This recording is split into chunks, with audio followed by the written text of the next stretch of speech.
Hello, good morning. Meron lang tayong kokomentuhan. Kasi hindi na ito bagong bagay eh. At ayaw rin naman nating mangyari sa atin, sa mga kagaya namin mga driver. Yung nangyari doon sa isang truck at isang kotse doon sa boundary ng Tayabas at saka papuntang Lucena baga, Diversion Road. Na kung hindi ako nagkakamali ay ang bumangga doon sa truck ay yung kotse. Ay nakikiramay ho kami dun sa namatayan. Ang alam ko kasi may namatay na dalawa dun sa kotse. Sila yung bumangga dun sa truck. Ang masakit nito, yung driver pa ng truck ang makukulong. Tapos sila pa yung kinasuhan ng double murder yata. Tapos biro pat iba-iba pang damage property pa, may mga kaso pang iba na isinampa doon sa pangyayaring yon. Hindi ba totoo naman talaga na para may mali? Papaano kung yung gumawa ng batas na to, sa kanya mangyari? Hindi ko alam kung sinong gumawa ng batas niya. Sila na nga yung binangga, sila pa yung makukulong. Ayan, ang klaseng batas talaga rito sa Pilipinas. Tama pa ba yun? Papaano kung itong gumawa ng batas ng ito, sa kanya nangyari? Sabihin natin na kayo ay may truck kayo. Mas maganda nga sana kung ikaw pa yung nagdadala ng truck mo. Tapos may sumalto sa'yo na malilit na vehicle, kagaya ng mga kotse. Tapos namatay. Para ikaw ang makulong. Ano kaya pakiramdam ng gumawa ng batas na ito? Anong klase talagang... Hindi ko alam kung anong meron dito talaga sa Pilipinas. Ito napakabulok talaga ng sistema eh. Kumbaga sa kuwan ako na yung sinampal. Kumbaga. Pagkasampal sa akin, yung sumampal sa akin na matay, ako makukulong. Ako pa sinaktan. Gago. Di ba nakakainit ang ulo? Baguhin nyo na ho yung batas na yan. Kainaman na kayo. Bakit? Dahil ba yun ay naka-auto? Pobreng driver lamang yung may dala ng truck na yun? Nasaan ang hustisya? Sigurado yung truck na yun, may damage din yun eh. Kaya mga truck na yan, hindi naman yan mga pasaway sa daan eh. Mababagal nga tumakbo ng mga yun, lalo pat yan mga yun ay loaded. At saka yan, hindi kagaya ng mga kotse na sobrang pasaway dyan sa daan. Yan naman ay hindi naman lingid sa atin lahat. Kahit isorbinin nyo ang expressway kung sino ang sutil diyan sa daan. Yan, mga maliliit na vehicle na yan. Doon nga sila pumapisto sa daanan ng mga truck eh. Hindi naman nila daanan yun eh. May nakalagay na doon truck and bus lane. Doon pa sila napwesto. Exclusive lane na nga yun eh. May nakapangalan na. Doon pa rin kayo napwesto. Sino ngayon ang sutil? Kaya pag nadisgrasya, ang pagbibintangan naman, mga truck, mga bus, ano, puta. Sana papunta yung mga kukuti na itong mga to. Marami magkukomento dyan, sigurado. Ikaw magkukomento dyan, yung mga matitigas din ang ulo. Bakit hindi nyo subukan mag-survey dyan sa expressway? Batangas going to Manila or Manila going to Batangas, tinan nyo kung gaano ka ang lapad na ng kalsada. Kung kailan lumapad ang kalsada. Saka naman nagkukos ng traffic. Sino kaya nagkukos ng traffic? Bus kaya o truck? O yung mga maliliit na vehicle na yan? Kung basta yung tatanungin, para ilan lamang kaming bus na nadaan diyan. Hindi naman kasing bulto ng sasakyan ng mga maliliit na sasakyan, mga kotse, mga SUV. Ang totoong nagpapatraffic diyan ay yung mga pasaway na yan. Doon nga sa daanan ng truck may nananakbo pa mahigit na sa isinta lang eh. Oh. Bakit bagay hindi daanan yung inyong mga daanan doon para maiwasan yung disgrasya? Tapos pag kayo nababangga, ngal-ngal kayo. Manginayo pa kayo. At ito namang LTFRB, asisihin naman, company. Alalahanin ninyo, malalaki ang mga dinadrive namin. Hindi naman ho yan may eksi. Kagaya na yung mga kotse na yan. Ay kung dyan pa lamang sa maliliit na yan, bulok na kayo, eh magpalit kaya tayo kayo mag-drive ng malalaki para maintindihan ninyo kung paano magmanubila ng malalaki. Tao din naman ang dala namin. Ayun ang mahirap eh. Kaya pag sumalto, kagaya ng nakaraan dun sa next year, dito sa Pasay Road, bus din namin.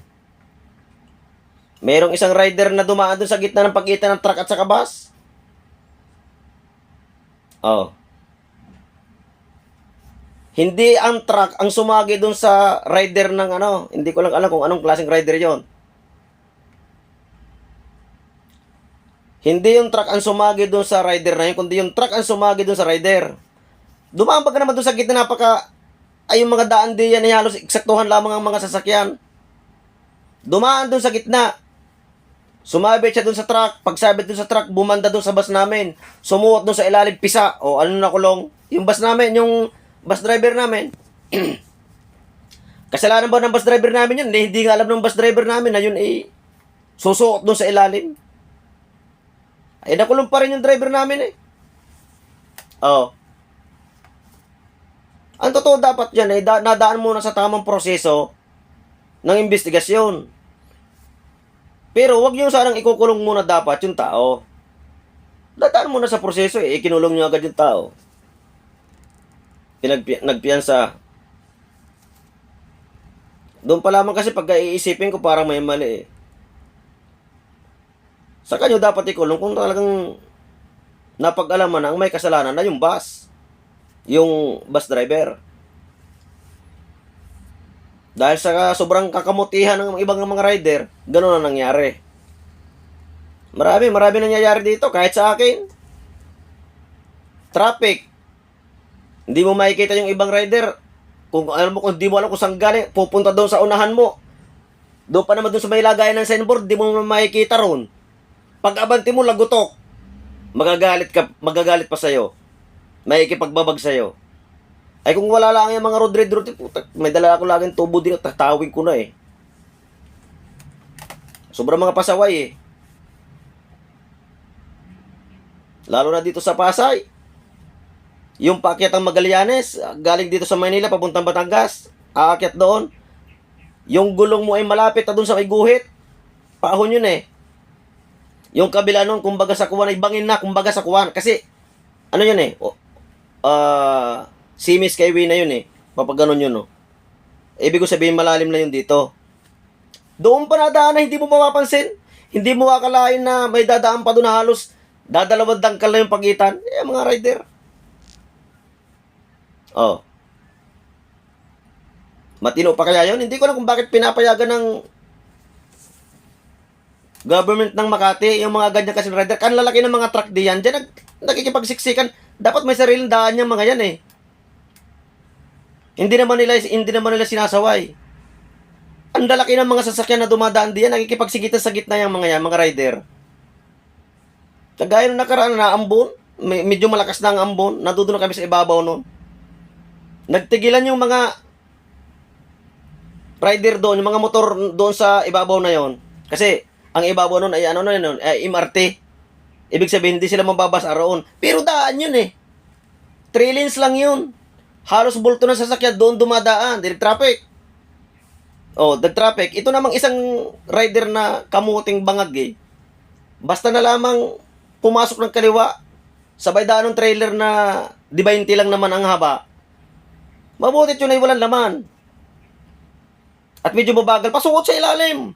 Mabuti yung gulong nung trailer na hinihila niya ay hindi sumalta, hindi sumampa dun sa gulong as dun sa motor na nasa ilalim.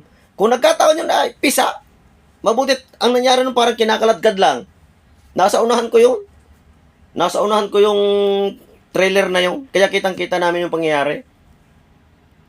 Oh, di nung siya ay tinigilan eh. Sinabihan ko pa, tatanga-tanga ka. Mga tanga kasi. Sobrang mga pasaway. Kailangan pag kayo ay mga bus driver, pupunta kayo dito sa Makati, Pasay, kayo na ang mag-adjust. Hindi kayo iiwasan ng mga rider ng mga motor na yan.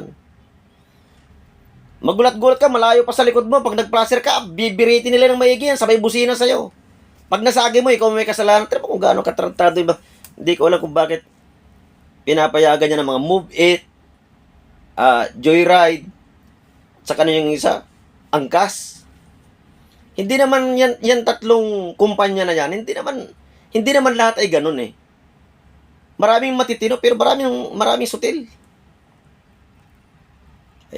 Mahirap naman na alaga na video mo, hindi halos di mo ka makita yung plaka eh. Sana i-report yan diyan, eh wala. Ganun nangyayari. Kaya pag nagkaroon ng aksidente, kahit pa hindi mo naman talaga kasalanan, gagawin naman ng batas, ikaw may kasalanan. Kasi malaki ka daw. Saan na papuntang kukuti? Kaya nga malaki eh. Dapat na nag-a-adjust dyan yung maliit kasi hindi sila basta-basta nakikita ng mga driver ng malalaki mga sasakyan. Limitado ang mga side mirror namin.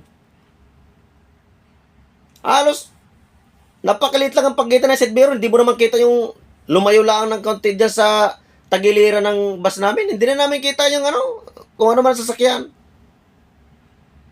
Kaya kami, dahan-dahan kami pag kami yung overtake, tinitingnan namin, sinisigurado namin, sinisecure namin kung wala talagang sasakyan. Kaya yung pangyayaring yon doon sa may Tayabas na yun, sa Kasolusina na yon, parang may mali. Ang daming ikinaso doon sa pobreng driver ng truck. May pamilyar ho rin yun. May mga anak na umaasa, may asawa na nag-aantay, may binubuhay, sa madaling sabi, baka may pinag-aaral pa. Doon lamang makukulong sa hindi naman niya kasalanan. Paano yun? Sigurado magbabayad pa yan doon sa namatayan. Hindi ko binibigyan ng, sabihin na natin na tinutorture ko yung namatay na yung sumalto doon sa truck na yun ha. Wala tayong ganon. Dito ang iginigit natin yung pangyayari. Kasi sila na nga yung sumalto doon. Bakit naman yung pobre pangang driver ang siyang mananagot? Wala namang kasalanan eh. Sabihin na natin, halimbawa, sabihin na lang natin, dahil yun ay boundary yun eh. Kung sumaltok, isa sobrang bilis ng kutsing yun, sumaltok kaya doon at, halimbawa, sumaltok doon sa mga, kung ano mang poste doon. Malakas ang pagkakabangga. Namatay. Kukulong kaya nila yung poste? O kung ano mang poste yun, halimbawa poste ng Meralco, yung naglagay ng poste na yun, kung Meralco man o Meralco, makukulong kaya yung may-ari ng Meralco? O, kung gobyerno man halimbawa nagpagawa noon, kung sino man yung gobyerno nagpagawa noon, makukulong kaya yung gobyerno? Paano yon? Walang makukulong. Sasabihin naman yun, mag-ingat kasi kayo. Kasalanan nyo ng kotse. Kasi dire-diretso, ganito. Oh. Ganun ang mangyayari. Kaya bang ipakulong nung mga nakakotse na yun ng gobyerno kung sino gumawa ng mga barrier doon, halimbawa, doon sumalto. Pero yung truck ang dumaan, doon sumalto, kasalanan ng truck. Tayupak talaga, oh. Sana mabago na itong batas sa mga ganito.